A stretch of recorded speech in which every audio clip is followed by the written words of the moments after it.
Today's lecture we have studied the topic classification of alarms in DCS. તો આ 12 ટાઈપના જે છે અલાર્મ એ તમારે ફાઇનલ એક્ઝામમાં પૂછાય તો લખવાના રીએ એટલે કે ક્લાસિફાઈ કરવાના આવે.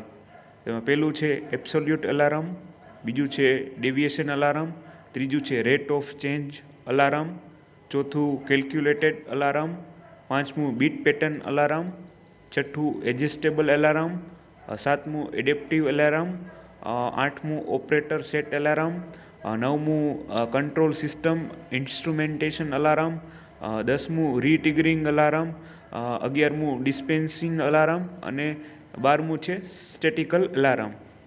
ઓકે છે, તો આટલા જે છે અલાર્મનું ક્લાસિફિકેશન આપણે એમાં લખવું પડે પૂછાય ત્યારે, બરાબર. ફરી એક વખત આપણે રિપીટ કરી લઈએ.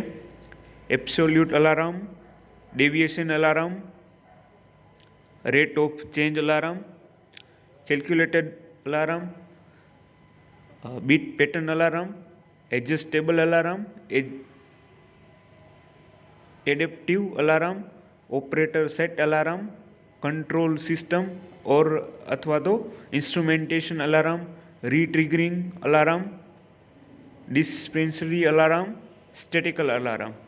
હવે એમાં એબ્સોલ્યુટ અલાર્મ જોઈએ તો શું થાય કે એનાલોગ સિગ્નલ હોય એમાં પ્રી ડિફાઇન્ડ અલાર્મ આપણે સેટિંગ સાથે અલાર્મ સેટિંગ સાથે કોમ્પ્યુટર કરી એબ્સોલ્યુટ અલાર્મ જનરેટ કરવામાં આવે છે. એબ્સોલ્યુટ અલાર્મ એટલે શું થાય કે એનાલોગ જે સિગ્નલ હોય એને આપણે અલાર્મ સેટ કરીને કોમ્પ્યુટર સાથે એને જનરેટ કરવામાં આવે છે, બરાબર. હવે એબ્સોલ્યુટ અલાર્મનો યુઝ છે એ શેના માટે થાય તો એ જે છે ઓપરેટરને સાવધાન કરવા માટે થાય છે. જ્યારે પેરામીટર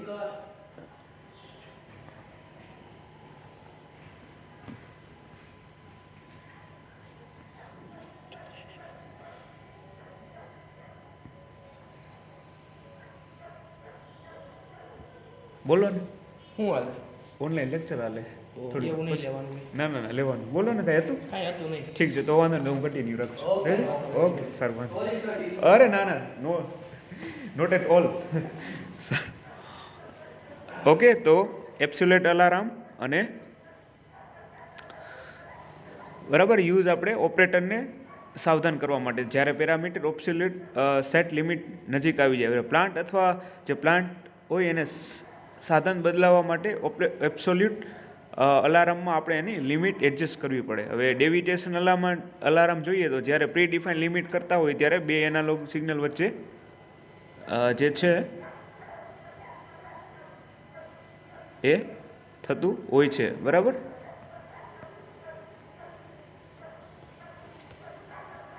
રેડી? તફાવત વધી જાય છે અને એને આપણે ડિટેક્ટ કરી શકીએ.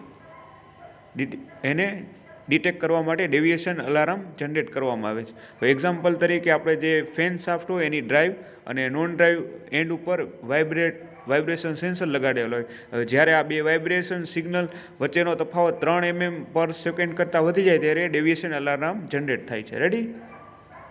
Hope clear? રેડી? હવે રેટ ઓફ ચેન્જ અલાર્મ, તો આ જે છે એમાં એનાલોગ સિગ્નલનો rate of change A pre defined alarm setting કરતાં વધી જાય ત્યારે આ પ્રકારનો એલાર્મ જનરેટ થાય, બરાબર. શું થાય કે પ્રી ડિફાઇન્ડ આપણે જે એલાર્મ સેટિંગ કરતાં વધી જાય ત્યારે આ એને rate of change of alarm generate થાય. હવે આમાં એબનોર્મલ સિચ્યુએશન કે જેમાં વધારો થાય છે તેનું ઇન્ડિકેશન પ્રોવાઈડ કરે છે. ચોથું ડિસ્પેન્સરી અલાર્મ. હવે પ્લાન્ટના એકચ્યુઅલ સ્ટેટસને પ્લાન્ટના એક્સપેક્ટ સ્ટેટસ સાથે કમ્પેર કરી આ પ્રકારનો અલાર્મ જનરેટ થાય છે.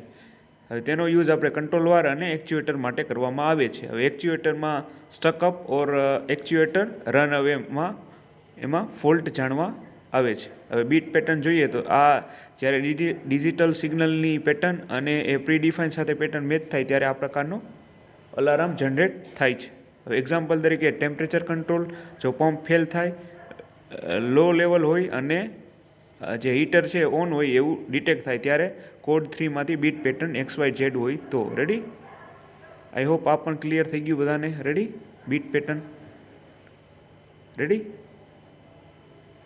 તો આપણું જે ચેપ્ટર છે અહીંયા કમ્પ્લીટ થાય છે. રેડી? એકદમ સિમ્પલ છે. આરામથી તમે પૂરેપૂરા માર્ક્સ એમાં કવર કરી શકો. ટોટલ 14 માર્ક્સનું ચેપ્ટર છે. બરાબર? આમાં ખાલી ક્લાસિફિકેશન જ પૂછાશે, એટલે ડિટેલમાં સ્ટડી નહીં કરવું પડે. રેડી? એબ્સોલ્યુટ અલાર્મ લખી નાખવાનું, ડેવિએશન અલાર્મ લખી નાખવું, rate of change, calculated alarm, beat pattern alarm, adjustable alarm, adaptive alarm, operator set alarm, control instrumentation alarm, retriggering alarm અને ડિસ્પેન્સરી અલાર્મ અને સ્ટેટિકલ અલાર્મ. ઓકે, તો આ ચેપ્ટર આપણે અહીંયા પૂરું કરીએ છીએ. આપણે આમાં કયા કયા ટોપિક જોયા એ એક વખત રિવાઇઝ કરી લઈએ. રેડી? તો સૌથી પહેલાં તો આપણે જે છે હિરાર્ચિકલ સ્ટ્રક્ચર, આપણે ડીસીએસનું સ્ટડી કર્યું હતું. બરાબર? લો લેવલ 4 હતા, 0 to 1 to 4 આવી રીતે ડ્રો કરી નાખવાનું. Micro controller, process supervisory control, coordinated અને કોમ્પ્યુટર સેન્ટર. પછી આપણે એમાં એના ડિટેલમાં સ્ટડી કર્યું હતું. પછી ડેટાબેઝ ઓર્ગેનાઇઝેશન. રેડી? એનો પણ આપણે બ્લોક ડાયાગ્રામ આવી રીતે જોયું હતું. પ્લાન્ટ અને પ્રોસેસ જ છે. બરાબર? આમાં બધું એટલું બધું ડિફિકલ્ટ નથી. બરાબર? પછી આપણે સિસ્ટમ એલિમેન્ટ ડીસીએસના જોયા હતા. એમાં પણ 3 હતા: ફિલ્ડ સ્ટેશન, ઇન્ટરમીડિયેટ સ્ટેશન અને સેન્ટર કમ્પ્યુટર સ્ટેશન. રેડી? પછી રિલાયબિલિટી પેરામીટર આપણે સ્ટડી કર્યું. બરાબર?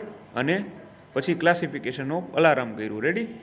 તો આજના લેક્ચરમાં આટલું રાખીએ. નેક્સ્ટ લેક્ચરમાં આપણે જે છે HMI in automation A study કરશું. ઓકે?